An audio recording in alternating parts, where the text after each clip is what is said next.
बरकातुहू। नहमदुहु व नुसल्ली व नुसल्लिमु अला रसूलिहिल करीम। अम्मा बअद फ़अऊज़ु बिल्लाहि मिनश शैतानिर रजीम। बिस्मिल्लाहिर रहमानिर रहीम। अला इन्ना औलिया अल्लाहि ला खौफुन अलैहिम वला हुम यहज़नून। सदक़ल्लाहु मौलानल अज़ीम व सदक़ रसूलुहुन नबियुल अमीनुल मतीनुल करीम व नहनु अला ज़ालिका लमिनश शाहिदीन वश्शाकिरीन वज़्ज़ाकिरीन वल्हम्दुलिल्लाहि रब्बिल आलमीन। बिरादरान इस्लाम, आयत मुबारका पर कुछ रोशनी डालने से पहले आक़ाए नामदार, मदीने के ताजदार, दोनों जहां के मालिक व मुख्तार जनाब अहमद मुश्तबा मोहम्मद मुस्तफ़ा सल्लल्लाहु अलैहि वसल्लम की बारगाह में हदिया दुरूद निछावर करें और पढ़िए बावाज़ बुलंद अल्लाहुम्मा सल्लि अला सय्यदना व मौलाना मुहम्मदिन व अला आलिहि व अस्हाबिहि व बारिक व सल्लिम स्वलातन व सलामन अलैका या रसूलल्लाह सल्लल्लाहु अलैहि वसल्लम। हज़रात, अल्लाह रब्बुल इज़्ज़त अपने कलाम मजीद में इरशाद फरमाता है कि ख़बरदार, बेशक मेरे वलियों को न कोई खौफ है न कोई गम। हज़रात, हम और आप जिस मजलिस में शिरकत किए हैं वो भी एक आले रसूल हैं, उनकी नगरी में हम आप तशरीफ़ लाए हैं। तो अजीज़ों, यही बुजुर्गान दीन हैं जिनके बारे में अल्लाह रब्बुल इज़्ज़त अपने कलाम में खौफ और गम की नफ़ी फरमा रहा है। लेकिन इस दौरे पर फितन में, कम अक्ली के दौर में ना समझ लोग हैं। मैं बग़ैर किसी तमहीदो, कुछ भी तमहीद के बग़ैर मैं अपनी बात को शुरू करूं, वक्त बड़ा मुख्तसर है, हज़रत का बयान भी होना है। तो इस दौर में लोग कम इल्मी के शिकार हैं और उसी कम इल्मी पर ही फतवा देना उनका मेयार बन चुका है और उसमें फतवे ये लगाते हैं कि अल्लाह के वलियों के पास कोई इख्तियार नहीं, अल्लाह का वली कोई शय नहीं और उनसे मदद मांगना शिर्क है। तो अजीज़ों, सैयदी गौसे आज़म रज़ी अल्लाह तआला अन्हुम, ख्वाजा मुईनुद्दीन चिश्ती रहमतुल्लाह अन्हुम और इन जैसी हस्तियां जो अल्लाह ने उनको मकाम व मर्तबा दिया है, जिनको अल्लाह ने अपना दोस्त बनाया है, ये क्या हकीकत में तसर्रुफात रखते हैं? क्या हकीकत में ये अल्लाह के वली हैं? क्या कुछ इनके पास इख्तियार हैं? क्या कुछ ताकतें हैं इनके पास? या फिर इनसे मदद मांगना ऐसा ही है जैसा बुतों से मदद मांगना है? तो अजीजों, मैं ये बात आज आपके साथ बिल्कुल वाज़ेह कर दूंगा कि बुत क्या शय है और अल्लाह का वली क्या चीज है।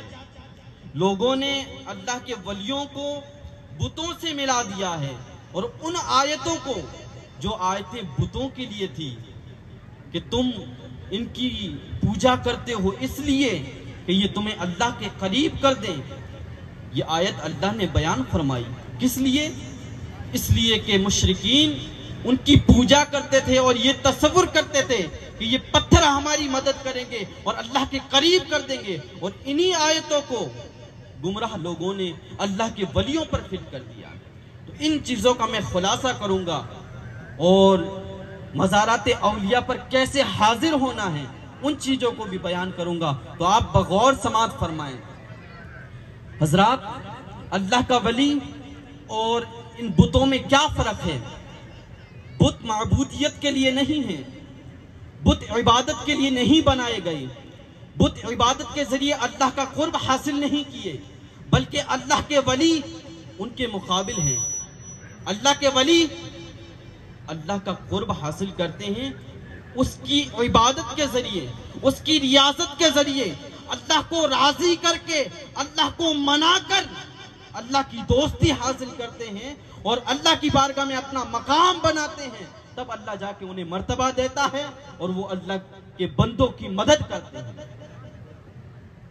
और उनसे दुश्मनी लेना, उनसे अदावत रखना, उनसे मदद को शिर्क बताना, उसके बारे में अल्लाह के रसूल फरमाते हैं, हजरत अबू हुरैरा रज़ियल्लाहु ताला अन्हु बयान फरमाते हैं कि आक़ाए दो जहां सल्लल्लाहु अलैहि वसल्लम ने बयान फरमाया कि जो मेरे वली से दुश्मनी रखे अल्लाह ताला उससे ऐलाने जंग फरमाता है, और अल्लाह से कुर्बत का जरिया जो है अल्लाह फरमाता है कि फराइज से ज्यादा मुझसे कुर्बत किसी चीज से हासिल नहीं की जा सकती।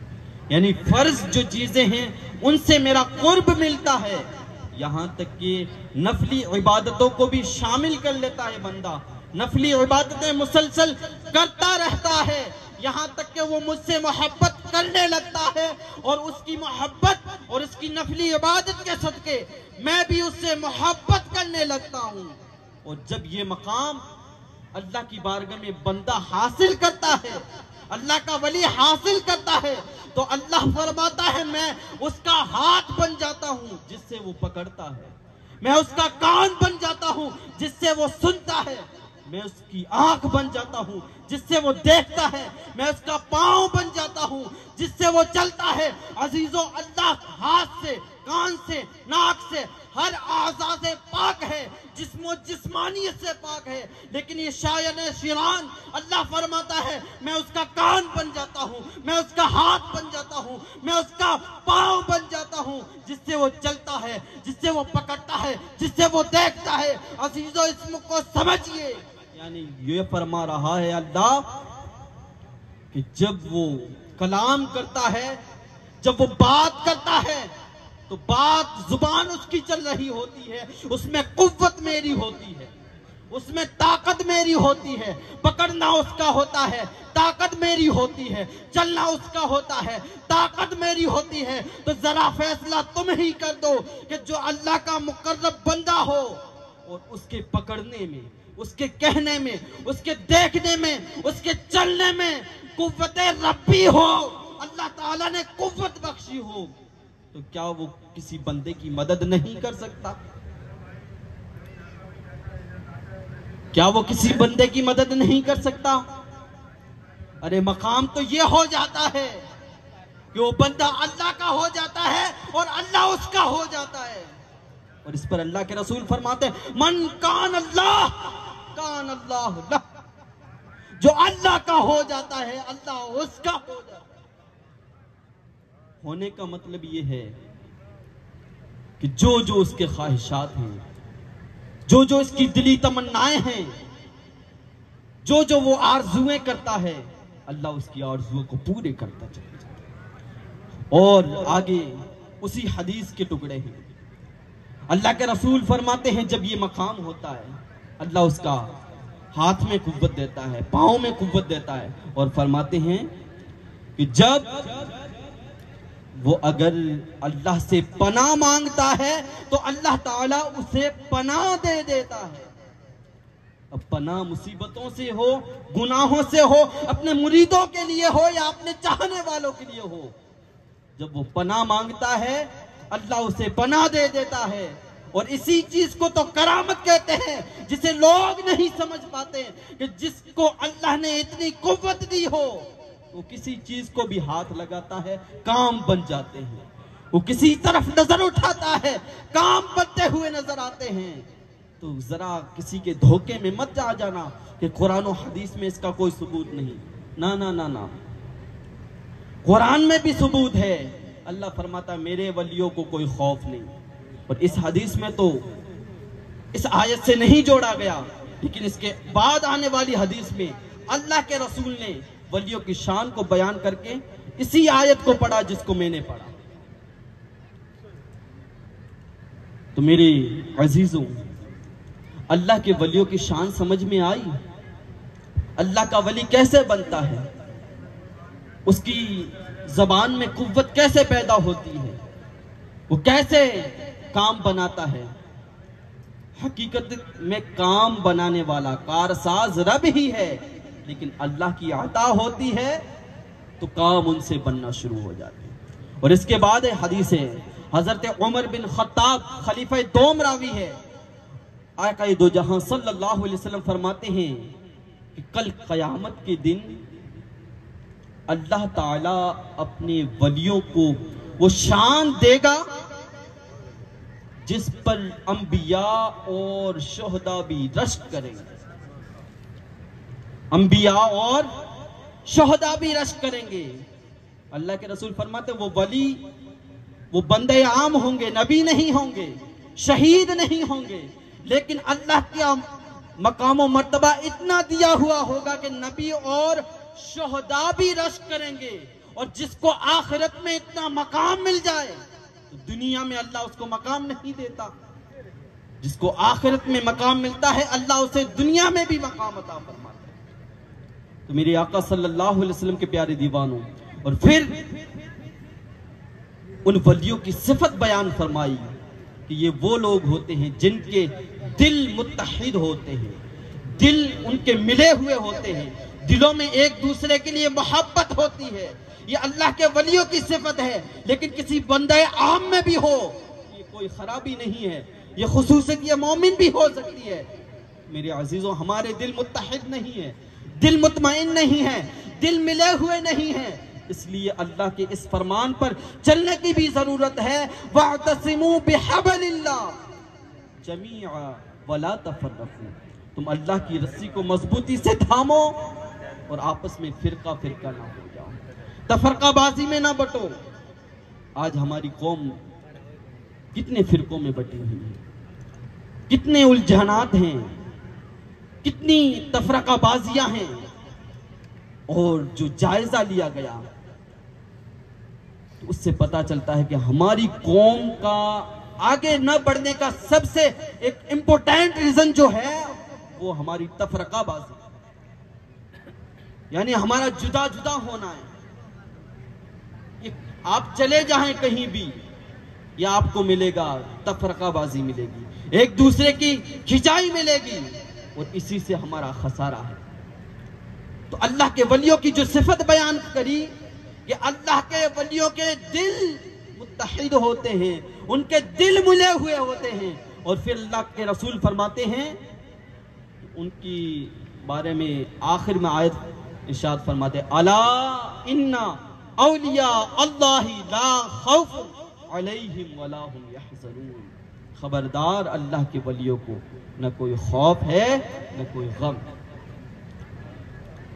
तो ये वलियों का मर्तबा है, ये अल्लाह वालों की शानें हैं। अल्लाह वालों की शानों को पहचानो और किसी गुमराह के जाल में ना फंस जाना। हाँ, ये है कि जो हमारे अंदर खराबियां हैं उसको भी दूर करना जरूरी है, क्योंकि हमारा ताल्लुक खानकाहों से है। हम अल्लाह के वलियों को मानते हैं, हम अल्लाह के रसूल के घराने वालों को मानते हैं। तो जरा उनके बारगाह में हाजिरी देने का तरीका, सलीका और अदब भी आना चाहिए। हमारे अंदर देखा जाता है अक्सर व बेशतर, अक्सर लोगों को पता नहीं कि वली की बारगाह में अगर जाना है तो किसे जाना है और कैसे जाना है। जाने की इजाजत आला हजरत अजीमुल बरकत शरीयत मुतहर्रा की रोशनी में सिर्फ मर्द हजरात को है कि मज़ारात पर सिर्फ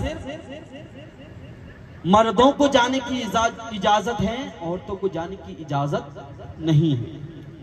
और मर्दों को भी जाने की जो इजाजत है उसका भी तरीका है कि वो अल्लाह के वली की बारगाह से दूर खड़ा रहे और उनकी बारगाह में जाकर सजदा ना करे। कई लोग जाकर उनकी बारगाह में सजदा करते हैं। सजदा शिर्क नहीं जब तक कि इबादत की नियत ना हो, लेकिन हराम जरूर है। अल्लाह के वली की बारगाह में जाकर हराम काम करना और फिर उनसे फैज की उम्मीद रखना। तो अल्लाह के वली की बारगाह में जाने का तरीका क्या है? जाइए, सलाम कीजिए, दूर खड़े होइए और सजदा रेजी आला हज़रत ने हराम लिखा है और उसी को गुमराह लोग शिर्क कहते हैं। वो उनके इल्म की कमी है। शिर्क नहीं होता, हराम है। तो उस हराम से बचना है। और जब भी मज़ारात पर हाजिरी दिया करे तो इस तरीके का जरूर ख्याल रखें, ताकि कोई देखने वाले को ये शुबह ना हो कि ये इनकी बारगाह में सजदा रेज़ हो रहा है, कहीं इनकी इबादत में तो नहीं लग गया। तो गलत फहमियों से भी बचना है और जो शरीयत ने तरीका दिया है उसी तरीके पर चलेंगे तो इंशाअल्लाहुल अजीज हम कामयाब हो जाएंगे और इन्हीं मज़ारात से हम फैज़याब होंगे। तो अजीज़ान गिरामी, उसी पोस्टर में जिसमें वाइज़ीन के नाम है, नाफ़ख़ा के नाम है, उसमें आखिर में लिखा है, ये मौजू से हटकर बात है कि इस दरगाह के बारे में भी कार्रवाई है, कारकर्दगी के लिए कुछ मशावरत हैं। तो आप हजरात इस दरगाह को भी और सामने जो बना मदरसा है, उन दोनों को आगे बढ़ाने की कोशिश की। हमारे घर जो पुराने थे वो नए हो गए आज, लेकिन हमारे मदरसे, हमारी मस्जिदें कई जगह ऐसी खंडरात पड़ी हुई हैं, मदरसे ऐसे खंडर पड़े हुए हैं। तो ये चीज़ें कतई तौर पर दुरुस्त नहीं हैं कि हम अच्छे घर में रहें और मस्जिदें हमारी बेकार बनी हुई हो, वहाँ इंतज़ामात सही ना हो, मदारिस हमारे अच्छे ना बने हों। तो उसका नुकसान ये होता है कि जब घर अच्छा बना हुआ होता है, फैसिलिटी घर में अच्छी हो, तो उस घर से चलकर फिर अल्लाह के घर की तरफ आने का दिल नहीं करता। अल्लाह का घर अगर साफ नहीं रखेंगे, ताज़ा नहीं रखेंगे उसको, तो एक जो व्यवस्थित आदमी है जो अपने घर में अच्छे तरीके से रहता है, वो उधर आने को नहीं जी चाहता। और अगर मदरसे दुरुस्त नहीं बने हुए होंगे, मदरसों का निज़ाम अगर दुरुस्त नहीं होगा, तो उसमें भी जिनके बच्चे अच्छे घरों में पलते हैं, जो अच्छी तरीके से रहते हैं, तो उनके बच्चे फिर मदरसों में नहीं आए। तो इसलिए हमें मस्जिदों को भी, मदरसों को भी और मज़ारात को, सबको लेकर चलना है और इनके लिए आगे बढ़कर मुत्तहिद होकर काम करना है इंशाअल्लाह अज़ीज़। उम्मीद है कि आप हजरात इन चीज़ों पर ध्यान देंगे और अल्लाह रब्बुल इज़्ज़त की बारगाह में दुआ है अल्लाह ताला हमारी हाज़िरी मकबूल अता फरमाए और बोलने में कुछ खामियां गलतियां रह गई अपने शान रहीमी शान करीमी के सदके माफ़ फरमाए। वमा अलैना इल्लल बलाग व आखिर दावाना अनिल हम्दुलिल्लाहि रब्बिल आलमीन।